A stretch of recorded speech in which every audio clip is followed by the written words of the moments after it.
आज माझी सुरुवात डायरेक्ट किचनमध्ये झाली होती. बिकॉज आज गेल्या वेळी आपण 15 भाकऱ्या केल्या होत्या, आठवत असेल तुम्हाला.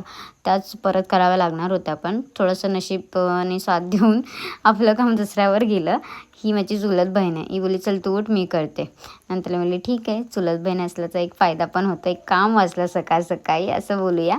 बाहेर गेली तर एवढा कंटाळून खळा पुसत होता, बाप रे. पण जाऊन दे, माणसं आता हळूहळू जमा होत होते, यांची तयारी चालू होती. थोड्या रीतीपती सुरू होत्या यांच्या.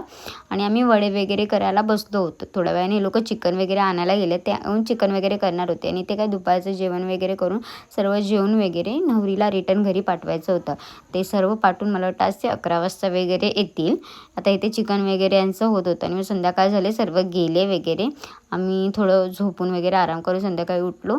मग आत्ते आणि मी थोडं आवळ्याचा ज्यूस पिला.